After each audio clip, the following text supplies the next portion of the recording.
Hello നമസ്കാരം. ഇന്നത്തെ ക്ലാസ്സിൽ നിങ്ങളുടെ മുമ്പിൽ അവതരിപ്പിക്കാൻ പോകുന്നത് എങ്ങനെ നമുക്ക് വെർച്വൽ എൻവയോൺമെൻറ്റ് ക്രിയേറ്റ് ചെയ്യാം എന്നതിനെക്കുറിച്ചാണ്. ഇതുവരെ ഞാൻ ചെയ്ത പ്രോഗ്രാമിലൊന്നും വെർച്വൽ എൻവയോൺമെൻറ്റ് ക്രിയേറ്റ് ചെയ്തിരുന്നില്ല. അപ്പോൾ പലരും എനിക്ക് മെസ്സേജൊക്കെ അയച്ച് ചോദിക്കാറുണ്ട്, എന്തുകൊണ്ടാണ് നിങ്ങൾ വെർച്വൽ എൻവയോൺമെൻറ്റ് ക്രിയേറ്റ് ചെയ്യേണ്ടത്? ശരിക്കൊരു പ്രൊജക്റ്റ് ചെയ്യുമ്പോൾ വെർച്വൽ എൻവയോൺമെൻറ്റ് ക്രിയേറ്റ് ചെയ്യൽ നിർബന്ധമല്ലേ? എന്നാൽ മാത്രമല്ലേ അത് പ്രോപ്പറായിട്ട് വർക്ക് ചെയ്യിപ്പിക്കാൻ പറ്റും. ഇപ്പോൾ റീസെൻ്റ്ലി ഇറങ്ങിയ കുറച്ച് പ്രമുഖ യൂട്യൂബേഴ്സൊക്കെ അവരെ പ്രൊജക്റ്റൊക്കെ ചെയ്യുമ്പോൾ ഈ വെർച്വൽ എൻവയോൺമെൻറ്റ് അതിൽ യൂസ് ചെയ്യുന്നുണ്ട്. അപ്പോൾ എൻ്റെ വീഡിയോയും അവരുടെ വീഡിയോയും തമ്മിൽ കാണുമ്പോൾ അവർക്ക് പല കൺഫ്യൂഷനും അത് ചെയ്യുന്നതിൽ പല ഡൗട്ടുകളൊക്കെ വരുന്നുണ്ട്. അപ്പോൾ ഈ സാഹചര്യത്തിലാണ് ഞാൻ ഇന്നത്തെ ക്ലാസ്സിൽ വെർച്വൽ എൻവയോൺമെൻറ്റ് ക്രിയേറ്റ് ചെയ്യുന്നതിനെക്കുറിച്ചും എന്തിനാണ് വെർച്വൽ എൻവയോൺമെൻറ്റ് ക്രിയേറ്റ് ചെയ്യാം എന്നതിനെക്കുറിച്ചും നിങ്ങളുടെ മുമ്പിൽ അവതരിപ്പിക്കാൻ പോകുന്നത്. ഓക്കെ, ഇതുവരെയുള്ള വീഡിയോസിലൊന്നും ഞാൻ വെർച്വൽ എൻവയോൺമെൻറ്റ് പ്രൊമോട്ട് ചെയ്യാറുണ്ട് അല്ലെങ്കിൽ അത് ചെയ്യാതിരുന്നതെന്ന് വെച്ചാൽ ഞാൻ ഉപയോഗിക്കുന്നത് ലിനക്സ് ഓപ്പറേറ്റിംഗ് സിസ്റ്റത്തിലെ ഉബുണ്ടു ആണ്. ഉബുണ്ടു വെച്ചിട്ടാണ് ഞാൻ ചെയ്യുന്നത്. പക്ഷേ പലരും ഉപയോഗിക്കുന്നത് വിൻഡോസ് അതല്ലെങ്കിൽ മാക് ഒ എസ് അങ്ങനെയുള്ള പല ഓപ്പറേറ്റിംഗ് സിസ്റ്റങ്ങളും ആയിരിക്കും. ഇപ്പോൾ ഇതിൽ എൻ്റെ ഉബുണ്ടുവിൽ വെർച്വൽ എൻവയോൺമെൻറ്റ് ക്രിയേറ്റ് ചെയ്യുന്ന അതേ മെത്തേഡ് ആയിരിക്കില്ല നിങ്ങൾ വിൻഡോസിൽ ചെയ്യുമ്പോഴും അതേപോലെ മാക്കിൽ ചെയ്യുമ്പോഴും എൻ്റയർലി അതിലൊക്കെ ഡിഫറെൻ്റ് ആയിരിക്കും. അപ്പോൾ ഞാൻ എൻ്റെ വീഡിയോയിൽ ഈ വെർച്വൽ എൻവയോൺമെൻറ്റ് ക്രിയേറ്റ് ചെയ്യുന്നതും അത് ആക്ടിവേറ്റ് ചെയ്യുന്നതും ഞാൻ ഉബുണ്ടുവിനെ അടിസ്ഥാനമാക്കിയിട്ടായിരിക്കും പറയുക. അപ്പോൾ വിൻഡോസിൽ ചെയ്യുമ്പോൾ അത് നിങ്ങൾക്ക് എൻ്റയർലി ഡിഫറെൻ്റ് ആയിരിക്കും. അപ്പോൾ അത് കൂടുതൽ കൺഫ്യൂഷനൊക്കെ വരും. അപ്പോൾ പ്രോഗ്രാം അവിടെ വെച്ച് സ്റ്റക്ക് ആവും. കാരണം ഈ സ്റ്റാർട്ടിങ്ങിൽ തന്നെ ആയിരിക്കും ഈ വെർച്വൽ എൻവയോൺമെൻറ്റിനെ കുറിച്ച് പറയുക. അപ്പോൾ അത് അവിടെ വെച്ച് സ്റ്റാർട്ട് ചെയ്യും. പിന്നീട് അതിലേക്ക് അവരൊന്നും തിരിഞ്ഞു നോക്കില്ല. ആ പ്രൊജക്റ്റ് അവിടെ വെച്ച് ക്ലോസ് ആക്കുകയായിരിക്കും ചെയ്യുക. അപ്പോൾ ഈ പ്രോബ്ലങ്ങളൊന്നും വരാതിരിക്കാൻ വേണ്ടിയിട്ടാണ് ഞാൻ ഈ വെർച്വൽ എൻവയോൺമെൻറ്റ് ഒഴിവാക്കിയിട്ട് കറക്റ്റായിട്ട് പ്രോഗ്രാം നേരിട്ട് തുടങ്ങിയത്. എന്നാലും നമുക്ക് എങ്ങനെയാണ് വെർച്വൽ എൻവയോൺമെൻറ്റ് ക്രിയേറ്റ് ചെയ്യുന്നത്, എങ്ങനെ വെർച്വൽ എൻവയോൺമെൻറ്റ് ക്രിയേറ്റ് ചെയ്തിട്ട് ഒരു പ്രൊജക്റ്റ് സ്റ്റാർട്ട് ചെയ്യാം, എന്താണ് വെർച്വൽ എൻവയോൺമെൻറ്റ് ക്രിയേറ്റ് ചെയ്യുന്നതിനുള്ള ബെനിഫിറ്റ് എന്നുള്ള കാര്യങ്ങളൊക്കെ നമുക്ക് നോക്കാം. അപ്പോൾ ഞാൻ ആദ്യം തന്നെ പറയാൻ പോകുന്നത് എന്തിനാണ് നമ്മൾ കമ്പ്യൂട്ടറിൽ വെർച്വൽ എൻവയോൺമെൻറ്റ് ക്രിയേറ്റ് ചെയ്യുന്നത്. വെർച്വൽ എൻവയോൺമെൻറ്റ് പ്രധാന പ്രത്യേകത എന്ന് പറഞ്ഞാൽ ഒരു പ്രൊജക്റ്റിലേക്ക് ആവശ്യമായിട്ടുള്ള ഡിപ്പെൻഡൻസീസ്, അതായത് അതിലേക്ക് പിപ്പ് ഇൻസ്റ്റാൾ, പൈത്തൺ ഇൻസ്റ്റാൾഡ് പാക്കേജിൽ നമ്മൾ ആഡ് ചെയ്യുന്ന ലൈബ്രറീസിലൊക്കെ നമ്മൾ ഗ്ലോബലായിട്ട് ആഡ് ചെയ്യുകയാണെങ്കിൽ അത് നമ്മളെ സിസ്റ്റത്തിൻ്റെ ഉള്ളിലായിരിക്കും സ്റ്റോർ ആവുക. ഓക്കെ, ഇപ്പോൾ ഞാൻ എൻ്റെ പ്രോജക്റ്റിലേക്ക് ചിലപ്പോൾ PDF-ൻ്റെ ഒരു ഫയൽ എനിക്ക് ആവശ്യമായിട്ട് വരുന്നുണ്ട്. PDF ജനറേറ്റ് ചെയ്യാനുള്ളൊരു പൈത്തൺ ഇൻസ്റ്റാൾ പിപ്പ് പാക്കേജ് നമ്മൾ ഇതിലേക്ക് ആഡ് ചെയ്യാണ്. അപ്പോൾ അതെൻ്റെ കമ്പ്യൂട്ടറിനുള്ളിലാണ് സ്റ്റോർ ചെയ്യുന്നത്. അപ്പോൾ ഞാൻ അടുത്തൊരു പ്രൊജക്റ്റ് ചെയ്യുമ്പോഴും ഈ കമ്പ്യൂട്ടറിൽ ഇൻസ്റ്റാൾ ചെയ്ത അതേ പാക്കേജ് എന്ത് ചെയ്യുന്നുണ്ട്, ആ ആപ്ലിക്കേഷനിലും കൂടി ആക്സസ് ചെയ്യുന്നുണ്ട്. ഇപ്പോൾ നമ്മൾ ഓൺലൈനിലൊക്കെ ഈ ഹോസ്റ്റ് ചെയ്യുമ്പോൾ നമുക്ക് എന്ത് ചെയ്യുന്നുണ്ട്, ഇത് റിക്വയർമെൻറ്റ്സ് ആക്കിയിട്ട് മാറ്റുന്നുണ്ട്. അപ്പോൾ ഫ്രീ റിക്വയർമെൻറ്റ്സ് എന്ന് കൊടുക്കുമ്പോൾ നമ്മളെ കമ്പ്യൂട്ടറിലെ എല്ലാ പാക്കേജസും എന്ത് ചെയ്യും, ആ റിക്വയർമെൻറ്റ് എന്നുള്ള ഫയലിലേക്ക് സെറ്റ് ആവും. അതേപോലെ തന്നെ നമ്മളിപ്പോൾ ഒരു പ്രൊജക്റ്റ് ചെയ്യുമ്പോൾ നമ്മൾ പർട്ടിക്കുലർ ആയിട്ടുള്ള ഒരു വേർഷൻ ആയിരിക്കും ആ പ്രൊജക്റ്റിലേക്ക് ആവശ്യം. എന്നാൽ കാലങ്ങളായുമ്പോൾ എന്ത് ചെയ്യും, ആ പാക്കേജസ് എന്ത് ചെയ്യും, അപ്ഡേറ്റ് ആവും. അപ്പോൾ അതിൽ നമ്മൾ മുമ്പ് ചെയ്തിരുന്ന പല പാക്കേജസുകളും എന്ത് ചെയ്തിട്ടുണ്ടാവും, ഇപ്പോൾ പുതിയ അപ്ഡേഷൻ വന്നപ്പോൾ അവർ ചിലപ്പോൾ റിമൂവ് ആകുകയും അതല്ലെങ്കിൽ പുതിയൊരു പേരിലേക്ക് മാറ്റുകയൊക്കെ ചെയ്തിട്ടുണ്ടാവും. അപ്പോൾ നമ്മൾ ഈ പ്രൊജക്റ്റ് വേറൊരാൾ യൂസ് ചെയ്യുക അല്ലെങ്കിൽ വേറൊരു കമ്പ്യൂട്ടറിൽ ഹോസ്റ്റ് ചെയ്യുകയോ ചെയ്യുമ്പോൾ ഈ പാക്കേജിൻ്റെ ഇഷ്യൂസുകളൊക്കെ വരും. അപ്പോൾ ഇതിൽ ഞാൻ യൂസ് ചെയ്ത പ്രോപ്പർ പാക്കേജ് ആയിരിക്കില്ല വേറൊരാൾ ഇൻസ്റ്റാൾ ചെയ്യുമ്പോൾ അയാളെ കമ്പ്യൂട്ടറിലേക്ക് ആ പാക്കേജ് വരിക.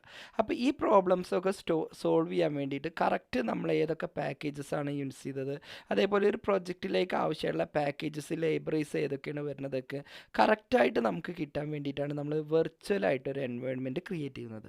അപ്പോൾ എങ്ങനെ നമുക്ക് ഒരു വെർച്വൽ എൻവയോൺമെൻറ്റ് ക്രിയേറ്റ് ചെയ്യാം എന്നതിനെക്കുറിച്ചാണ് ഇന്ന് പറയാൻ പോകുന്നത്. ഞാനിവിടെ യൂസ് ചെയ്യുന്നത് ലിനക്സ് ആണ്. വിൻഡോസിൽ ചെയ്യുന്നത് എനിക്ക് ഇവിടുന്ന് കാണിച്ചു തരാൻ കഴിയില്ല. ഞാനത് ജസ്റ്റ് ഒരു ഓൺലൈനിൽ അതിൻ്റെ ഒരു ട്യൂട്ടോറിയൽ നിങ്ങൾക്ക് ജസ്റ്റ് കാണിച്ചു തരാം.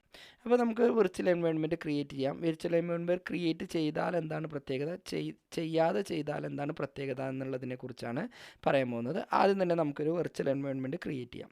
അപ്പോൾ വെർച്വൽ എൻവയോൺമെൻറ്റ് ക്രിയേറ്റ് ചെയ്യാൻ വേണ്ടിയിട്ട് ആദ്യം തന്നെ നിങ്ങളെ കമ്പ്യൂട്ടറിലേക്ക് പിപ്പ് ഇൻസ്റ്റാൾ വെർച്വൽ എൻവയോൺമെൻറ്റ് എന്നുള്ള ആ പാക്കേജ് നിങ്ങൾ എന്ത് ചെയ്യണം, ഇൻസ്റ്റാൾ ചെയ്യണം. അപ്പോൾ ഞാൻ ആൾറെഡി ഇതിലേക്ക് പാക്കേജ് ഇൻസ്റ്റാൾ ചെയ്തിട്ടുണ്ട്. അതുകൊണ്ട് ഞാൻ എന്ത് ചെയ്യുന്നില്ല, അത് വീണ്ടും ഇതിലേക്ക് ഇൻസ്റ്റാൾ ചെയ്യുന്നില്ല. അപ്പോൾ അത് ഇൻസ്റ്റാൾ ചെയ്യാനുള്ളൊരു മെത്തേഡ് ഈ രൂപത്തിൽ ചേർത്ത് കൊടുത്താൽ മതി. പിപ്പ് ഇൻസ്റ്റാൾ വെർച്വൽ എൻവയോൺമെൻറ്റ് ഈ രൂപത്തിൽ നിങ്ങൾ ടൈപ്പ് ചെയ്ത് കൊടുക്കുക. അതിനുശേഷം നമുക്ക് വെർച്വൽ എൻവയോൺമെൻറ്റ് ക്രിയേറ്റ് ചെയ്യാം. അതിനെന്ത് ചെയ്യാം, വെർച്വൽ ENV എന്ന് ടൈപ്പ് ചെയ്യാം. അതിനുശേഷം എന്ത് പേരിലാണോ നമുക്ക് വെർച്വൽ എൻവയോൺമെൻറ്റ് ക്രിയേറ്റ് ചെയ്യേണ്ടത് അതിൻ്റെ പേര് ഇവിടെ ചേർത്ത് കൊടുക്കുക. അപ്പോൾ ഞാൻ തൽക്കാലം എന്ത് ചെയ്യുന്നുണ്ട്, ഡെമോ എന്നുള്ള പേരിലാണ് ഒരു വെർച്വൽ എൻവയോൺമെൻറ്റ് ക്രിയേറ്റ് ചെയ്യുന്നത്. അപ്പോൾ ഞാനിവിടെ വന്ന് ഡെമോ എന്ന് ചേർത്ത് കൊടുത്തു, എന്നിട്ട് എൻ്റർ അടിച്ചു. അപ്പോൾ ഇവിടെ നോക്കൂ, ഒരു ഡെമോ എന്നുള്ള പേരിൽ ഒരു വെർച്വൽ എൻവയോൺമെൻറ്റ് ഇവിടെ ക്രിയേറ്റ് ആയി വന്നിട്ടുണ്ട്. അതിൽ ബിൻ എന്നൊരു ഫയലുണ്ട്. അതേപോലെ തന്നെ ഇതിലേക്ക് ആവശ്യമായിട്ടുള്ള കുറേ പാക്കേജസുകളൊക്കെ ഓൾറെഡി ഇൻസ്റ്റാൾ ആയിട്ടുണ്ട്. പിപ്പ് 3, അതേപോലെ Python 3, ഇങ്ങനെ അഡീഷണൽ ആയിട്ട് കുറച്ച് ഫയലുകളൊക്കെ ഇതിലേക്ക് വന്നിട്ടുണ്ട്. അതേപോലെ ലൈബ്രറി എന്നുള്ളൊരു ഫയലും ഇതിലേക്ക് ആഡ് ആയിട്ടുണ്ട്. ഓക്കെ, ഇത്രയും കാര്യങ്ങളാണ് ഇപ്പോൾ നമ്മൾ ഈ ക്രിയേറ്റ് ചെയ്ത ഡെമോ എന്നുള്ളൊരു വെർച്വൽ എൻവയോൺമെൻറ്റ് ക്രിയേറ്റ് ചെയ്തപ്പോൾ വന്നത്. ഇനി ഈ വെർച്വൽ എൻവയോൺമെൻറ്റ് ക്രിയേറ്റ് ചെയ്താലുള്ള അടുത്ത സ്റ്റെപ്പ് എന്തെന്ന് വെച്ചാൽ നമുക്ക് എന്ത് ചെയ്യണം, ഇത് ആക്റ്റീവ് ആക്കണം. അപ്പോൾ ആക്റ്റീവ് ആക്കണം എന്നുണ്ടെങ്കിൽ അതിനുള്ള മെത്തേഡ് നമുക്കൊന്ന് നോക്കാം. അപ്പോൾ ആദ്യം തന്നെ എന്ത് ചെയ്യാം, സോഴ്സ് എഴുതാം. അതിനുശേഷം നമുക്ക് എന്ത് ചെയ്യാം, നമ്മളെ വെർച്വൽ എൻവയോൺമെൻറ്റിൻ്റെ പേരെന്താണോ അത് ചേർത്ത് കൊടുക്കുക. എൻ്റെ ഇവിടെയുള്ള പേര് ഡെമോ എന്നാണ്. അതിനുശേഷം എന്ത് ചെയ്യാം, ബിൻ എന്ന് ചേർത്ത് കൊടുക്കുക. അതിൻ്റെ ഉള്ളിൽ എന്ത് ചെയ്യുക, ആക്ടിവേറ്റ് എന്ന് പറഞ്ഞൊരു ഫയലുണ്ട്, അതാണ് എന്ത് ചെയ്യേണ്ടത്, ആക്ടിവേറ്റ് ചെയ്യേണ്ടത്. അതായത് ഡെമോ എന്നുള്ള വെർച്വൽ എൻവയോൺമെൻറ്റിലെ ബിൻ എന്നുള്ള ഫോൾഡറിലെ ഈ ഫയലാണ് നമുക്ക് എന്ത് ചെയ്യേണ്ടത്, ആക്ടിവേറ്റ് ചെയ്യാൻ വേണ്ടി റൺ ചെയ്യിപ്പിക്കേണ്ടത്. അപ്പോൾ ഞാൻ ജസ്റ്റ് എന്ത് ചെയ്യുന്നുണ്ട്, എൻ്റർ അടിക്കുന്നുണ്ട്. അപ്പോൾ എന്ത് ചെയ്തു, ഇപ്പോൾ വെർച്വൽ എൻവയോൺമെൻറ്റ് ആക്റ്റീവായി. വെർച്വൽ എൻവയോൺമെൻറ്റ് ആക്റ്റീവായി കഴിഞ്ഞോ എന്നറിയാൻ വേണ്ടിയിട്ട് ഇതാ ഇവിടെ വന്ന് ജസ്റ്റ് ഇവിടെ നമ്മൾ എന്ത് പേരിലാണോ വെർച്വൽ എൻവയോൺമെൻറ്റ് ക്രിയേറ്റ് ചെയ്തത് അത് നമുക്കിവിടെ വന്ന് ഡിസ്പ്ലേ ചെയ്ത് വരും. ഇനി നമുക്ക് അടുത്ത സ്റ്റെപ്പ് എന്ന് പറയുന്നത്, ഇതിപ്പോൾ ക്രിയേറ്റ് ചെയ്ത് കഴിഞ്ഞു. ഇനി ഇതിലേക്ക് ആവശ്യമായിട്ടുള്ള ഫയലുകളൊക്കെ നമുക്ക്, അതായത് ജാങ്കോ പാക്കേജ്, നമുക്കിതിലേക്ക് ആവശ്യമുള്ള പാക്കേജസുകളൊക്കെ നമുക്ക് ഇൻസ്റ്റാൾ ചെയ്യാം. അപ്പോൾ പാക്കേജ് ഇൻസ്റ്റാൾ ചെയ്യാൻ പിപ്പ് ഇൻസ്റ്റാൾ. അതിനുശേഷം ഞാൻ ആദ്യം തന്നെ ജാങ്കോ ആണ് ആഡ് ചെയ്യുന്നത്. അപ്പോൾ ജാങ്കോ എന്ന് ചേർത്ത് കൊടുത്തു, എന്നിട്ട് എൻ്റർ അടിച്ചു. അപ്പോൾ നോക്കൂ, ഇതിലേക്ക് ആവശ്യമുള്ള ജാങ്കോ ഞാനിവിടെ വന്ന് ഇൻസ്റ്റാൾ ചെയ്തു. അപ്പോൾ നമുക്കിവിടെ ഇൻസ്റ്റാൾ ചെയ്യുന്ന സ്റ്റെപ്പുകളൊക്കെ നമുക്ക് 1 by 1 ആയിട്ട് കാണിച്ചു തരും. ഓക്കെ, അപ്പോൾ ഇൻസ്റ്റാൾ ആവുകയോളം നമുക്കൊന്ന് വെയിറ്റ് ചെയ്യാം. അപ്പോൾ ഇൻസ്റ്റാളായി കഴിയുന്നുണ്ട്. നമുക്ക് ഈ ജാങ്കോ, അതായത് നമ്മൾ ഈ വെർച്വൽ എൻവയോൺമെൻറ്റിലേക്ക് ഇപ്പോൾ നമ്മൾ എന്ത് ചെയ്യാണ്, ജാങ്കോ എന്നുള്ള ഫയൽ ഇൻസ്റ്റാൾ ചെയ്യാണ്. ഓക്കെ, അപ്പോൾ അത് ഇൻസ്റ്റാളായി കഴിഞ്ഞിട്ടുണ്ട്. ഇനി നമുക്ക് എന്ത് ചെയ്യാം, ജസ്റ്റ് ഇവിടെ ഇതിലേക്ക് എന്തൊക്കെ ഫയലുകൾ നമുക്കിതിലേക്ക് ഇൻസ്റ്റാൾ ചെയ്തു എന്നൊന്ന് അറിയാൻ വേണ്ടിയിട്ട് ഞാനിവിടെ വന്ന് ജസ്റ്റ് പിപ്പ് ലിസ്റ്റ് എന്ന് ചേർത്ത് കൊടുക്കുന്നത്. അതായത് എത്ര പാക്കേജസുകൾ ഇതിലേക്ക് ഇൻസ്റ്റാൾ ആയിക്കണോ എന്ന് നോക്കാൻ വേണ്ടിയിട്ടാണ് നമ്മളിവിടെ വന്ന് ജസ്റ്റ് പിപ്പ് ലിസ്റ്റ് എന്ന് ചേർത്ത് കൊടുക്കുന്നത്. അപ്പോൾ എൻ്റർ അടിക്കുമ്പോൾ ഇതിലിപ്പോൾ ഓൾറെഡി നമുക്ക് ഇൻസ്റ്റാൾ ചെയ്ത് വെച്ച പാക്കേജസുകളെ എണ്ണമൊക്കെ ഇവിടെ കാണിച്ചു തരുന്നുണ്ട്. ഇതിലിപ്പോൾ നമുക്ക് 6 പാക്കേജ് മാത്രമായിട്ടാണ് വന്നിട്ടുള്ളത്. ജാങ്കോ ഉണ്ട്, പിപ്പ് ഉണ്ട്, സെറ്റപ്പ് ടൂൾ ഉണ്ട്, SQL പാർസ് ഉണ്ട്, വീൽസ് ഉണ്ട്. ഇത്രയും പാക്കേജസ് മാത്രമാണ് എന്ത് ചെയ്യുന്നത്, ഈ ഫയലിൻ്റെ ഉള്ളിൽ ഡിസ്പ്ലേ ചെയ്ത് വരുന്നത്. ഇപ്പം ഞാൻ എന്ത് ചെയ്യുന്നുണ്ട്, തൽക്കാലം ഇപ്പോൾ നിങ്ങൾക്ക് എങ്ങനെയാണ് വെർച്വൽ എൻവയോൺമെൻറ്റ് ക്രിയേറ്റ് ചെയ്യാമെന്നും അതെങ്ങനെ ആക്ടിവേറ്റ് ചെയ്യാം എന്നും നിങ്ങൾക്ക് മനസ്സിലായെന്ന് വിചാരിക്കുന്നു. ഇനി നിങ്ങൾക്ക് സാധാരണ പ്രൊജക്റ്റൊക്കെ സ്റ്റാർട്ട് ചെയ്യാനുള്ള, പിന്നെ സാധാരണ നമുക്ക് ചെയ്യുന്ന രൂപത്തിൽ തന്നെ നിങ്ങൾ എന്ത് ചെയ്യുക, ജാങ്കോ അഡ്മിൻ, അതിനുശേഷം നിങ്ങൾ start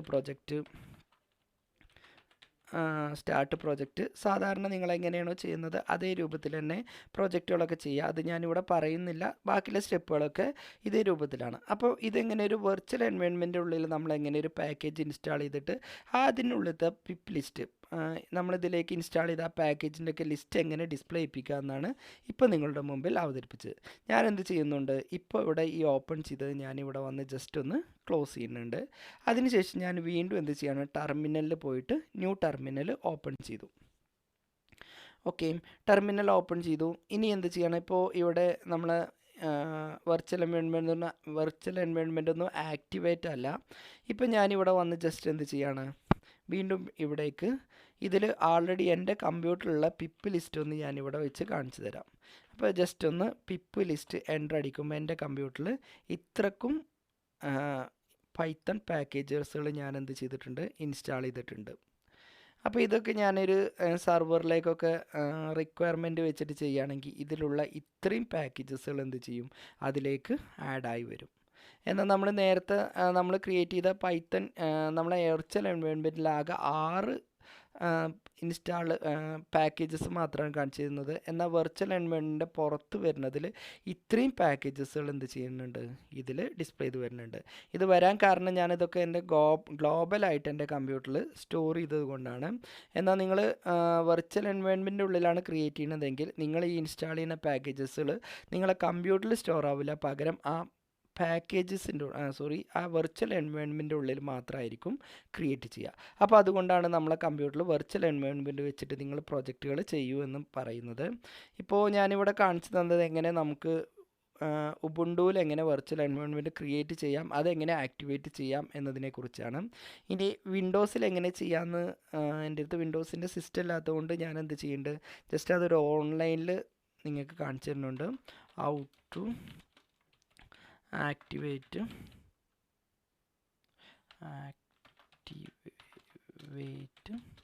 virtual environment in Python Windows എന്ന് കൊടുക്കണ്ടേ. അപ്പോൾ എങ്ങനെ നമുക്കത് വിൻഡോസിൽ ആക്ടിവേറ്റ് ചെയ്യണമെന്ന് നമുക്കൊന്ന് നോക്കാം. ഓക്കെ, ഏതെങ്കിലും ഒരു ഫയൽ ഞാനിവിടെ ഓപ്പൺ ചെയ്യുന്നുണ്ട്. ഓക്കെ, വിൻഡോസിൽ ക്രിയേറ്റ് ചെയ്യുന്ന സ്റ്റെപ്പൊക്കെ നമ്മൾ നേരത്തെ ചെയ്ത അതേ രൂപത്തിൽ തന്നെ, അതിലൊന്നും വ്യത്യാസമല്ല. പിപ്പ് ഇൻസ്റ്റാൾ വെർച്വൽ എൻവയോൺമെൻറ്റ് എന്ന് ചേർത്ത് കൊടുക്കുക. എന്നിട്ട് അതിൻ്റെ വേർഷൻസൊക്കെ ക്രിയേറ്റ് ആയോ എന്ന് നോക്കാൻ ജസ്റ്റ് നമുക്കത് ക്രിയേറ്റ് ചെയ്യണമെന്നുണ്ടെങ്കിൽ ഈ രൂപത്തിൽ ചെയ്യാം.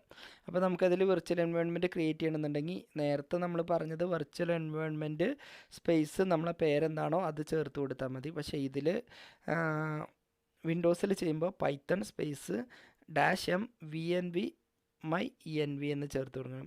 env എന്ന് പറയുന്നത് നമ്മളെ പേരാണ്, വെർച്വൽ എൻവയോൺമെൻറ്റിൻ്റെ പേരാണ്. ഇഷ്ടമുള്ളത് ചേർത്ത് കൊടുക്കാം. അതിനുശേഷം നിങ്ങൾ എന്ത് പേരിലാണോ വെർച്വൽ എൻവയോൺമെൻറ്റ് ക്രിയേറ്റ് ചെയ്തത് അത് ചേർത്ത് കൊടുക്കുക, ഒരു സ്ലാഷ് ഇടുക, സ്ക്രിപ്റ്റ്സ് എഴുതുക, എന്നിട്ട് അതിൻ്റെ ഉള്ളിൽ ആക്ടിവേറ്റ് എന്നുള്ള ഫയൽ ക്രിയേറ്റ് ചെയ്യുക. ഇനി നിങ്ങൾക്കത് വേണ്ട എന്നുണ്ടെങ്കിൽ ഇവിടെ വന്ന് ജസ്റ്റ് ഡീആക്ടിവേറ്റ് കൊടുത്താൽ അത് വർക്കാവുകയും ചെയ്യും. അപ്പോൾ ഇത്രയാണ് വെർച്വൽ എൻവയോൺമെൻറ്റിനെ കുറിച്ച് പറയാനുള്ളത്. അപ്പോൾ നിങ്ങൾക്ക് ഇന്നത്തെ ക്ലാസ് മനസ്സിലായെന്ന് വിചാരിക്കുന്നു. ഈ വീഡിയോനെ കുറിച്ച് എന്തെങ്കിലും ഡൗട്ട് ഉണ്ടെങ്കിലോ അതല്ലെങ്കിൽ നമ്മൾ ചെയ്യുന്ന ജാങ്കോ പ്രോജക്റ്റിനെ കുറിച്ച് നിങ്ങൾക്ക് എന്തെങ്കിലും ഡൗട്ട്സ് ക്ലിയർ ചെയ്യാനുണ്ടെങ്കിൽ താഴെ കാണുന്ന വാട്സപ്പ് നമ്പറിൽ അല്ലെങ്കിൽ ടെലഗ്രാം നമ്പറിൽ നിങ്ങൾക്ക് കോൺടാക്റ്റ് ചെയ്യാവുന്നതാണ്. തീർച്ചയായും സപ്പോർട്ട് ചെയ്യാവുന്നതാണ്. അപ്പോൾ അടുത്തൊരു വീഡിയോയുമായിട്ട് നമുക്ക് വീണ്ടും